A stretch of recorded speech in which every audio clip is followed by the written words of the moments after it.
Good morning po mga kababayan, ma'am, sir. This is Jam, the Filipino channel ng inyong lingkod. So today is April 30, 2026 at tayo ngayon ay pupunta dyan sa may Isarok Street, Barangay Salvacion. Salvacion, Laloma, Quezon City. At dadalhin po natin yan sa may Wilson Street, West Green Hills, San Juan. Okay, magbabalik po tayo mamaya konti. Pag nakakuha na po natin sila, disclaimer lamang po. Ang content po natin ay kalsada at hindi ang passenger. Kaya naman, sakasakali man po may marinig kayo mga pangalan ng lugar, pangalan ng tao, pangalan ng organizations, government o private man yan, ay wala pong kinalaman ng channel nito at wala pong pinapatungkulan. Lahat po na pinag-uusapan dito ay pawang dito lamang po yan sa loob at wala pong pinapatungkulan sa labas. Magbabalik po tayo mamaya on the pag committee report at doon sa inyo mababasa, doon na kayo pipirma, doon kayo paano ang gagawin mangyari po. Paglabas po ng committee report, siyempre magbibigay ng mga opinion yung iba kung may gusto silang amenda, may gusto silang idagdag, o may ayaw sila. So, pero kung okay naman na yung committee report, pag bubutuhan namin, at pagkatapos po niyan, itatransmit na po ito sa committee on rules. So yung committee on rules po, sila po ang magsiset kung kailan po ito i-agenda para magputuhan po sa plenaryo. Meron bang timeline na tinitinan dito ang Justice Committee kung kailan yung botohan sa plenaryo mismo at yung actual na pag-transfer nito o paglipat nito sa Senado? Actually po second week ng Mayo. Baka May 11, May 12, mga ganyang period, May 13, ano na yan, mapagbotohan na po sa plenaryo yan. Kaya nasa Senate. Siyempre, depende yan sa rules. Sa rules po kasi magsiset yan.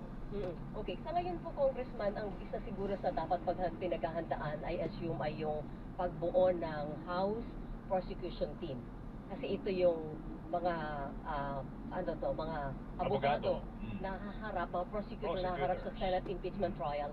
Magdidepesa kayo nitong report ninyo na ito at para siguraduhin na kung may impeachment si Vice Presidente Sara Duterte, sino-sino yung napipisil doon? Wala pa po akong idea, no? Dahil sa ngayon, katatapos lang po kahapon, nakafocus lang kami sa hearing namin sa Committee on Justice. At saka yung pagpisil naman po ng prosecutors ay sa plenaryo po yan gagawin. So, hindi naka-recess po kami ngayon. So, hindi ko pa naman po nakakausap maramihan ng mga kongresista dahil kung wala po sa bakasyon, malamang nasa mga distrito po nila, doon po sila ngayon nakafocus. Next week pa po kami magkikita-kita. At doon na kayo pipili ng ano? Ilan ba yun, Weng? Ilan ba kayo? 11? Maraming matitigas na abogado naman sa House of Representatives, so hindi kayo makukulangan. Handa ka bang mapasama sa prosecution team, Congressman Chua? Ay, hindi ko po alam. Kayo, Kayo. Pero tinatanong namin kayo, kung kayo aalukin na maging bahagi ng prosecution team, ano po inyo magiging tugon? Well, siyempre, mahirap naman din po tanggihan yung trabahong yan dahil unang-una, magiging parte ka ng history at siyempre, isang malaking karangalan po yan kung saan-sakali. Okay, sabi niyo kanina, pang probable cause medyo mababaw lang ito. Pero sa nakita niyo mga ebidensya kahapon, sa mga nakalipas na pag-break, sa tingin tatayo sa trial ang mga allegations at mga ebidensya na nakita po ng Justice Committee? Kasi po, wala naman po kasing naipresenta na mga ebidensya na po pwedeng mag-rebut doon sa mga ebidensyang ipinresenta. So kung ako po tatanungin ay talagang medyo mabibigat po yung mga naipresenta po na kita po natin at dokumento, numero po, papel po ang nakita po natin na hindi naman po ganun kadali na paliwalain. So yung video hapon, yung video presentation naman po, ay sabi nga, the thing speaks for itself, diba? Rest is sa loquitur. Yung video mismo, lahat naman tayo siguro napanood yun. And in fact, ito ay na-report pa, hindi lamang sa ating bansa, pati sa buong mundo. Newspaper, pinakita nga kahapon, iba't ibang bansa na-report na hala po itong pangyayari po. Kaya medyo mahirap po na i-rebut lahat ng mga. Yung threat ni VP Sara kay Pangulong Bongbong Marcos, kay First Lady, tsaka kay dating Speaker, meron daw po yung kung mamamatay ako. Conditional. Conditional. Oo. Pero, Opo. Joel Wing, ang ating presidente ay head of the state. So any threat sa head of the state, national security concern po yan. At hindi po ordinaryo ang ating vice presidente. Siya po ay pangalawang pangulo. Siya ang hahalili kung sakasakaling may mangyari sa ating pangulo. Kahapon po tinanong ni Congressman Brion kung chinek po yung psychological test, yung dinaan sa psychological test ng ating vice president. Alam po ninyo, kaya po yan siguro na itanong kasi yung history po of violence. So lahat po yan titingnan mo meron ba siyang kapasidad na gawin ito? O yung kanyang pamilya, meron pang kapasidad. At makikita naman po natin na talaga namang may mga history po. In fact, yung kanya pong ama ngayon ay nasa ICC at nililitis po sa crimes against humanity. So hindi po yan basta ordinaryong threat. Yan po ay hindi po pwedeng baliwalain. Yan po ay hindi ordinaryong threat na masasabi po na. Pero bukod doon sa sinasabing conditional, Congressman Chua, meron sinasabi din na kailangan ilabas sino talagang kinausap niya. Diba? Although sinasabi niya na conditional nga, pero may kinausap siya, so mabigat daw yon. Pero sino yung aktual na kinausap niya? Mahalaga bang mailabas yung taong yon para magpruwebahan o mapatunayan na talagang plinano ni VP ang pagpatay sa Pangulo at First Lady at kay dating Speaker? Well, kahapon po, sinabi po ng NBI may lead na po sila kung sino, pero para hindi po ma-compromise yung kanilang operation, ay hindi po nila muna i-divulge. Pero sa akin pong paniniwala, hindi naman na material kung mailalabas ito sa hearing. Ang importante, nakita natin yung threat at meron siyang kinausap, meron siyang, at sinabi niya, no joke, no joke. At history, titingnan din natin kung meron ba siyang history of violence, kung may kapasidad sila ng... Lahat po yan dapat kinukonsider. Alright. Congressman Chua, salamat. Good morning, sir. Good luck Magandang po. umaga po sa inyo. Thank you. Magandang umaga po at mabuhay po kayo.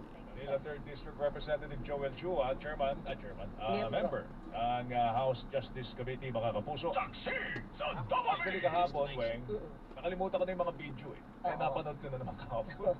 Yung mga video ng ating Vice Presidente, may mga ano dun eh, mga video na hindi mo aasahan na sasabihin ng ating pangalawang Pangulo.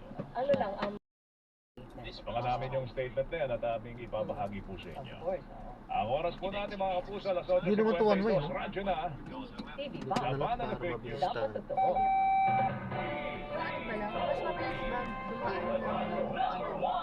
Ako po si Joel Reyes Abel. Totoo at tamang mga balita ang ating Hindi- sa inyo ng hindi Super ko din alam Balita sa ano umaga eh. Wala akong nationwide at ang ideya kung malalimang saan mas patibay sa mabilis. issue ng saksi sa Double B.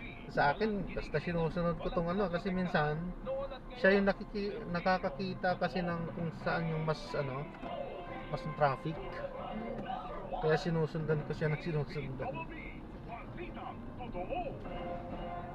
Ang lamig! Teka, yakapin kita. Sarap na feeling. Everest Air Conditioner. Han, ano ever best place mo in the world? Siyempre, right here with you. In 40 meters, Everest Air Conditioner. Clean LV air, energy saving, ever best from Everest. Everest Appliances, bringing quality and wellness close to home. Wellness and energy saving. Everbest from Everest. What if your mom is your front row seat? Playtime Entertainment launches PT Idol, Singers, hosts, dancers, performances you don't want to miss. Wonderful moments are here. where talent takes the spotlight. Search PT Idol on TikTok and follow today. Playtime Entertainment, born for happiness. Playtime Entertainment, born for happiness. Para hindi mahuli sa mga balita, sundan ang mga social media account ng Super Radio DZBB. Mag-subscribe sa aming YouTube channel at i-follow kami sa Facebook, TikTok at X. Hanapin lamang ng Super Radio DZBB para makita ang aming mga official social media account. Tutok na para sa mga balitang tama at totoo, mga kapuso.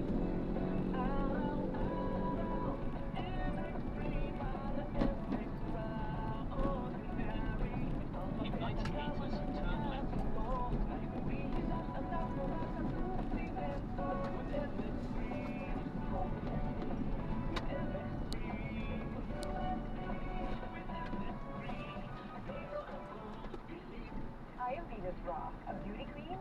anarchist and a servant of God.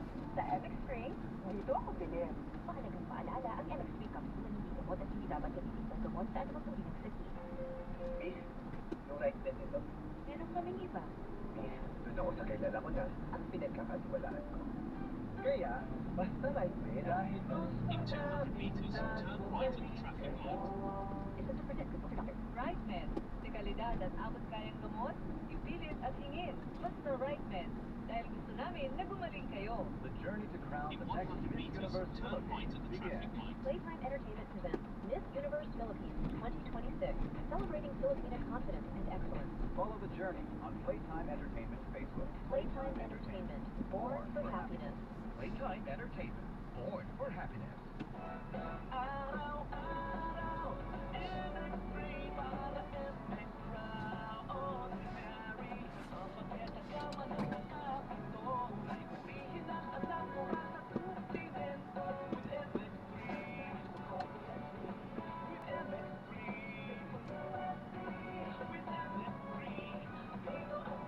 Hello, beautiful people! Ako ang inyong tita Winnie Cordero, MX3 capsule. Dito ako bilhin. Mahalagang paalala, ang MX3 capsule na hindi gamot at hindi dapat gamitin ng gamot sa anumang uri ng sakit. DZBB, Pasitang Tama, Pasitang Totoo. Taxi sa Double Ito na, Weng, meron na sagot ng Continue Panginoon for Vice 900 Presidente. meters, then Tama turn po left ang onto Vice the Presidente Sara previous senior Duterte, applicant. iginiit na pililang at walang konteksto ang mga ebidensya ininain sa Kamara kaugnay ng kinakaharap na reklamong impeachment. Ang detalye niyan, hatid ni Mark Makalalan. Mark.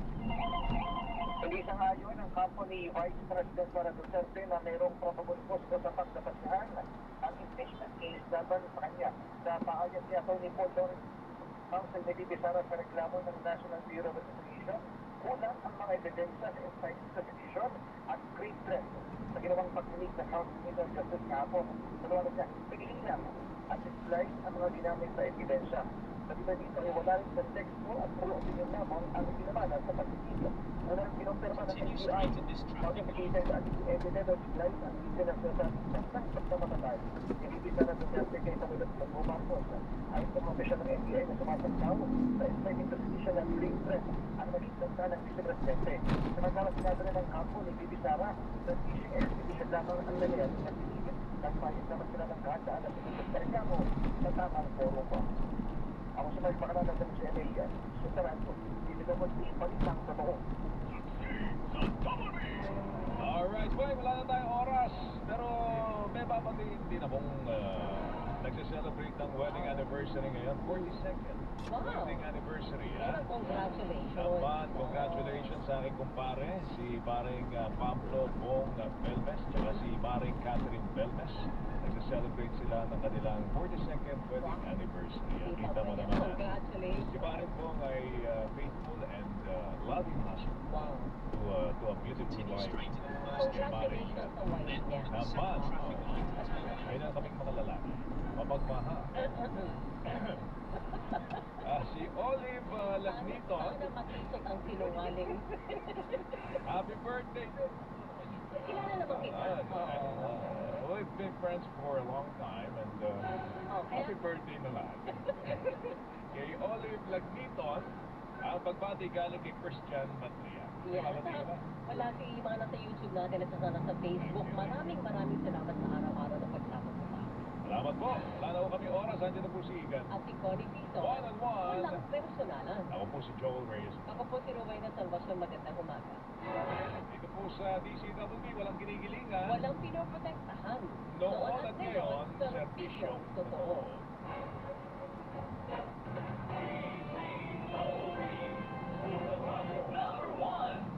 DZBB, Pasitang Totoo.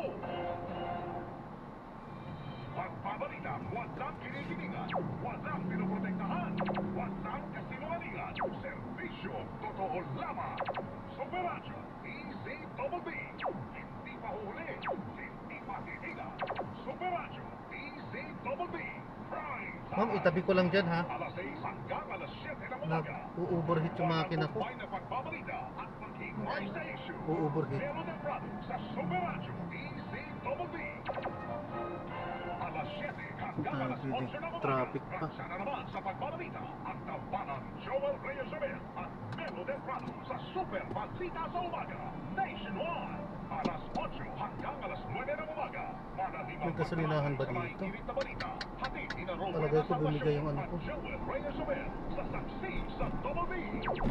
At alas 9 hanggang alas 10 ng umaga. Hindi pa Pinatay ko lang yung aircon mo. Arnold Clave. Oo, overheat ko kasi.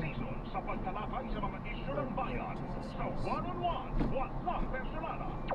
Super Radyo, DZBB, Prime Time. Dito lang tayo, ma'am, ha? Pagbabalita, walang kinikilingan, walang Sorry, ma'am, ha? kasintahan, walang Ano lang, kakatukin ko yung ano, yung paypay, yung fan nito, bumigay na naman ito. Super Radyo, DZBB. Maghanap lang ako na. Sa mga balita, Ato, may gasolinahan. Tutubigan ko lang, ma'am, ha? Radyo DZBB. Mag-subscribe sa aming YouTube channel at i-follow kami sa Facebook, TikTok at X. Hanapin lamang ang Super Radio DZBB para makita ang aming mga official social media account. Tutok na para sa mga balita Meron to. tama at totoo. Mga Sabihin kapuso. mo lang sa ito.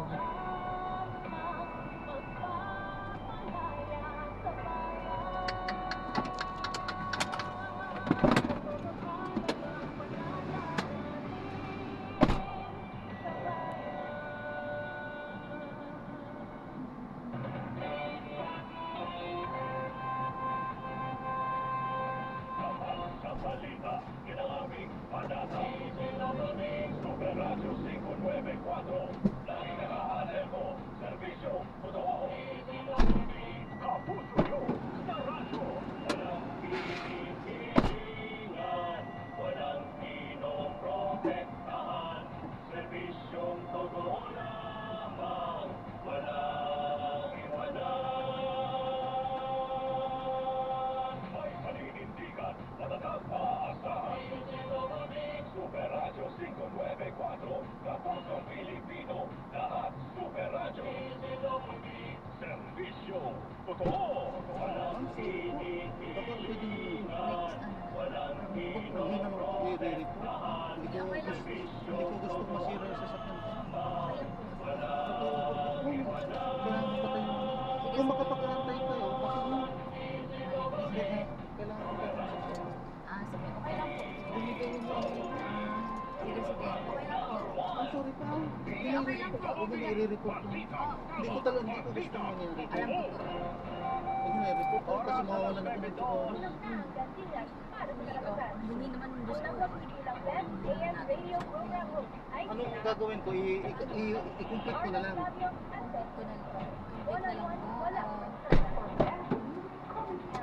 Sige, para ano na lang, para pang... Ay, grab pa ito ah. Ha? Grab pa ito. Grab? Paano ba? Drop off. I-drop off ko 264. Bayaran ko po kayo. Kasi di ba macha-charge sa inyo yan? Sige, kahit ano na lang. 200 na lang kasi nag-drive ka naman ako. Ito ay hindi laban sa politika. Ito Ma'am, ay sorry po ah. tungsil sa tiwala ng sambayanan. Ang Vice Presidente ay hindi nagkasala sa komiting ito. Siya ay nagkasala sa taong bayan. Sorry ma'am, sorry. Hindi ko gustong ganito mangyari. Wala pa naman akong pera din ng pangbili ng PS. Ma'am, sorry. Huwag mo i-report ko.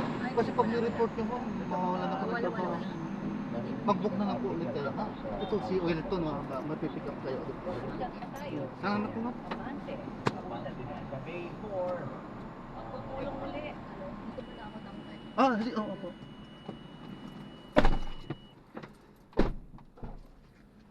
Buksan nyo lang ma'am para hindi mainit. Sige po.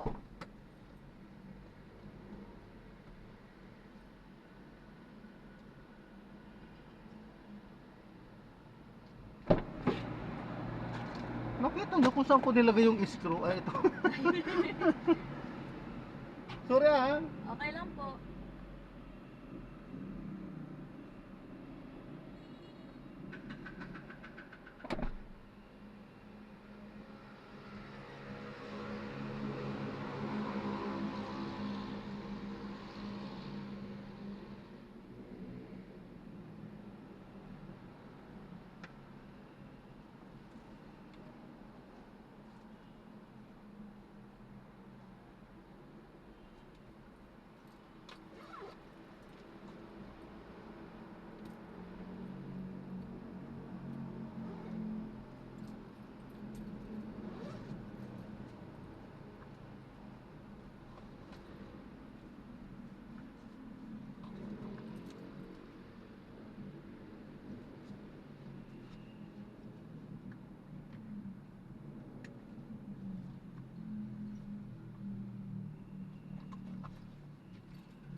Meron po, pero malayo po ata eh.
na